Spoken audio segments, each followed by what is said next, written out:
Film के शुरू में हम एक कपल को देखते हैं जो कि वेस्ट वर्जीनिया के जंगलों में बाइक राइडिंग कर रहे होते हैं। थ्री फिंगर उन्हें छुपकर देख रहा होता है और फिर इनका पीछा करने लगता है। वो सही मौका देखकर तीर से इस लड़के पर हमला करता है, जिसकी वजह से वो लड़का अपनी बाइक से नीचे गिर जाता है। वो लड़की परेशान होकर इस लड़के के पास जाती है और इसी वक्त थ्री फिंगर एक और तीर चलाता है जो इस लड़के के मुंह के आर पार हो जाता है। वो लड़की बहुत परेशान हो जाती है और परेशानी के आलम में वहाँ से भागने लगती है। अपनी बाइक चलाते चलाते इसे पता नहीं चलता वो एक नुकीली वायर में फंसकर गिर जाती है। ये नुकीली वायर वन आई और सातुत ने पकड़ी होती है। वो इसे दर्दनाक तरीके से ऊपर उठाते हैं। थ्री फिंगर यहाँ आकर लड़की का सर धड़ से अलग कर देता है। इसके बाद हम देखते हैं डैनी और टोनी को। इसके अलावा इनके साथ इनके कुछ फ्रेंड्स भी होते हैं। ये दोनों और इनके फ्रेंड्स घूमने फिरने के लिए एक होटल में जा रहे होते हैं। बेसिकली कुछ दिन पहले डैनी को एक लेटर मिला होता है और इस लेटर में लिखा होता है कि तुम इस होटल के मालिक हो, तुम इधर आओ, हमें खुशी होगी तुमसे मिलकर। ये सब देखकर डैनी बहुत खुश होता है और वो इसी खुशी में अपने दोस्तों के साथ होटल में जा रहा होता है। अब डैनी और उसके दोस्त इस होटल में पहुंच जाते हैं। यहाँ पर होटल के केयर टेकर्स इनको वेलकम करते हैं। केयर टेकर्स इनको देखकर ज्यादा खुश नहीं होते क्योंकि उन्होंने तो सोचा होता है कि डैनी सिर्फ अकेला आएगा, जबकि इसके साथ इसके कई दोस्त आए होते हैं। हम यहाँ पे एक बूढ़ी औरत को भी देखते हैं जो कि इस होटल से चेकआउट कर रही होती है, यानी कि इस होटल से जा रही होती है। एक उड़ती हुई कुल्हाड़ी आती है और इसके अंदर घुस जाती है और इसी वक्त होटल का केयर टेकर जैक्सन वहाँ पे आता है और इस बूढ़ी औरत की गर्दन पकड़कर मरोड़ देता है, जिससे वो औरत मर जाती है। और इस होटल में चेकआउट होने का ये अंदाज काफी डिफरेंट है, यानी कि होटल में जो भी चेकआउट होना चाहे या वापस जाना चाह रहा हो, इसके पास मरने के अलावा और कोई ऑप्शन नहीं होता। दूसरी तरफ डैनी और उसके दोस्त होटल की एंटीक चीजें देखकर हैरान होते हैं क्योंकि वो चीजें बहुत महंगी थी और वो खुश भी थे कि ये सब चीजें डैनी की होने वाली हैं। रात का वक्त आ जाता है। इस होटल का केयर टेकर जैक्सन जंगल की तरफ जा रहा होता है। यहाँ पर वो इन तीनों भाइयों से मिलता है और उनको समझाता है तुम्हें उस बूढ़ी औरत को ऐसे नहीं मारना चाहिए था। और इसके अलावा हमें ये भी पता चलता है कि ये तीनों भाई और जैक्सन आपस में सिबलिंग्स हैं, यानी कि आपस में भाई हैं। और इसके अलावा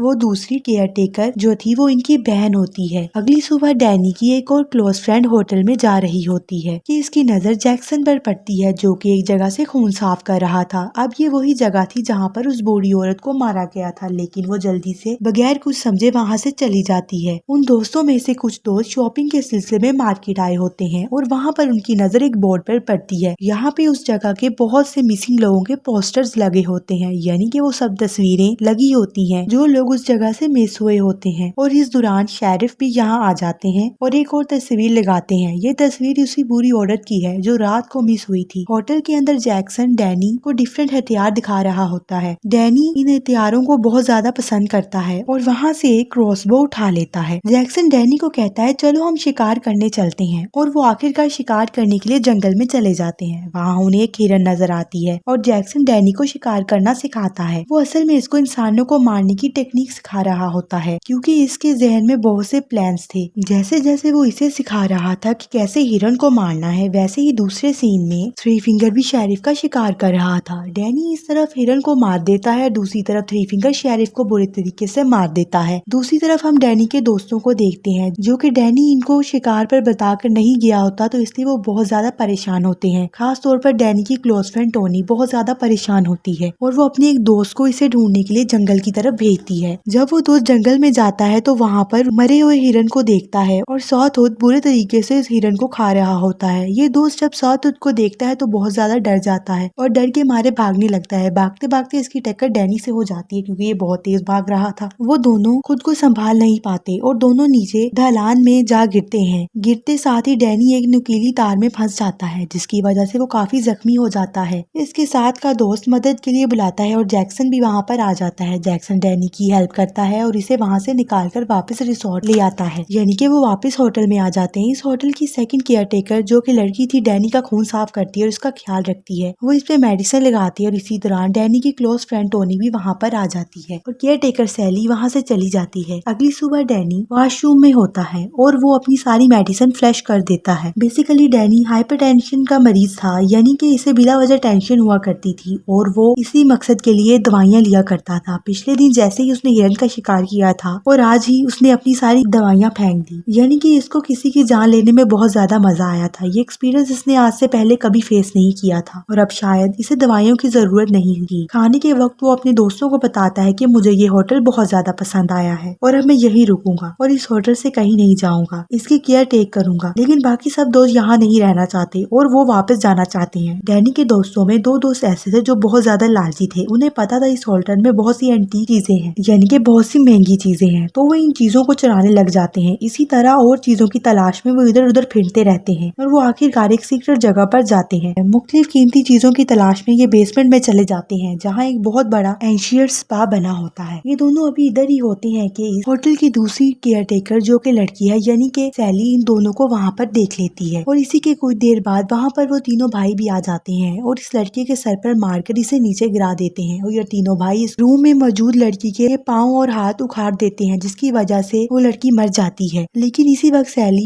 इसको रोक देती है और वो इन तीनों भाइयों को कहती है कि तुम लोग यहाँ से चले जाओ। जैसे ही वो उसके तीसरे दोस्त को मारने लगते हैं और वो सैली इस लड़की को लेकर अपने रूम में चली जाती है, इसके मुंह में कपड़ा डाल देती है और इसका दम घोटकर इसको यहाँ पर मार देती है। और दूसरी तरफ डैनी के अंदर बहुत से चेंजेस आ रहे थे। एक तो वो अपनी दवाइयाँ लेना छोड़ रहा था और अब वो बहुत ज्यादा खुश रहने लगा था, जबकि पहले ऐसा नहीं हुआ करता था। इधर ही इसकी मुलाकात उन दोनों बहन भाइयों से होती है। केयर टेकर जैक्सन कहता है कि मैं तुम्हें अपने बाकी फैमिली मेंबर से मिलवाना चाहता हूँ और डैनी इसके लिए तैयार हो जाता है। दोनों होटल केयर टेकर से जंगल में एक छोटे से गाँव की तरफ ले जाते हैं जहाँ पे बहुत ज्यादा डिफॉर्म लोग बैठे होते हैं। ये सब डिफॉर्म लोग डैनी की फैमिली ही थे। ये दोनों केयर टेकर डैनी को एक ड्रग देते हैं और उसे सारी बात डिटेल में समझाने लगते हैं, क्योंकि ये सब लोग डिफॉर्म लोग हैं, प्योर ब्लड नहीं है, क्योंकि इनके एंसेस्टर्स किसी दूसरी फैमिली से थे। और डैनी, तुम और सैली दोनों प्योर ब्लड हो और जब तुम्हारी शादी हो जाएगी और जब तुम्हारी फ्यूचर जनरेशन आएगी वो बिल्कुल प्योर होगी, बिल्कुल थ्री फिंगर की तरह। यानी कि इन दोनों की शादी करवाकर थ्री फिंगर की तरह और इसके भाइयों की तरह और भी बहुत से डिफॉर्म्स लोग पैदा किए जा सकते हैं ताकि इनकी जनरेशन आगे बढ़ सके। दूसरी तरफ हम देखते हैं कि डैनी का एक दोस्त दरख्त के पीछे खड़ा होकर चुपकर इनकी बातें सुन रहा होता है और इसी वक्त सातुत पीछे से आ जाता है और वो इसे पकड़ लेता है। डैनी का दोस्त इससे बहुत मदद मांगता है कि इन्हें कहो मुझे छोड़ दे, लेकिन डैनी इसकी बात नहीं सुनता और कहता है मैं इसको नहीं जानता। थ्री फिंगर इसके दोस्त को उल्टा लटकाकर इसका गला काट देता है, जिसकी वजह से खून नीचे गिरने लगता है और वो सब लोग जो आसपास बैठे थे वो एक प्याला लेकर इसका गिरने वाला खून इसमें भरने लगते हैं और पीने की ख्वाहिश करते हैं। लेकिन थ्री फिंगर्स इन सब का बहुत ख्याल रखता था। वो चाहता था कि खून की कमी ना हो, तो वो इसको मुकम्मल ही काट डालता है और सब लोग इसका खून पीकर एंजॉय करने लगते हैं और वो एक प्याला डैनी को भी देते हैं। वो अपने ही दोस्त का खून पीने लग जाता है। अगली सुबह डैनी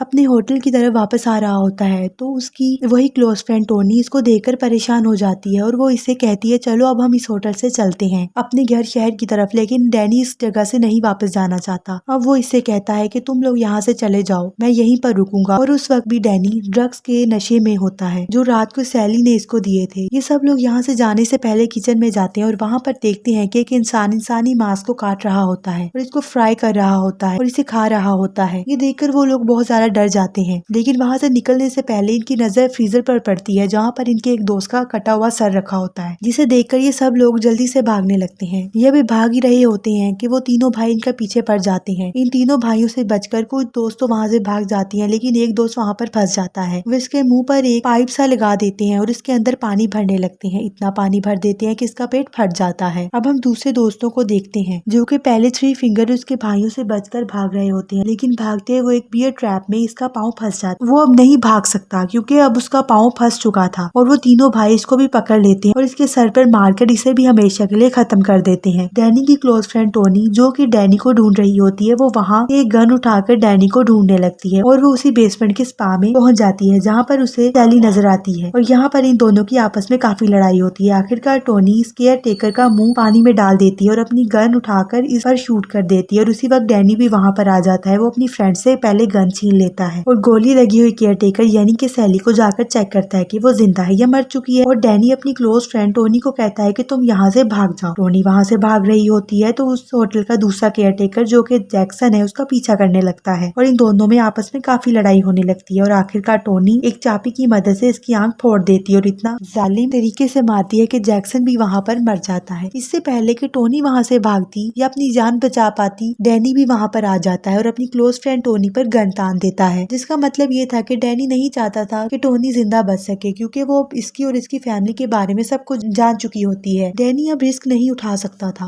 और अभी थ्री फिंगर उसके भाई भी वहाँ पर आ जाते हैं और डैनी अपनी क्लोज फ्रेंड और फैमिली में से अपनी फैमिली को चुनता है और अब थ्री फिंगर टोनी को भी जान से मार देता है। और अब कहानी कुछ दिन बाद की दिखाई जाती है और अब हम देखते हैं कि डैनी अब इस होटल को खुद चला रहा होता है और वहाँ पर आने वाले फैमिलीज को वेलकम कर रहा होता है, लेकिन असल में इस होटल की आड़ में इंसानों को मारा जा रहा होता है और इनको खाया जा रहा होता है। जैसे कि हम इन तीन भाइयों को यहाँ पर इंसानी गोश्त का कीमा बनाते हुए देखते हैं और यहीं पर रॉन्ग टर्न 6 भी खत्म हो जाती है।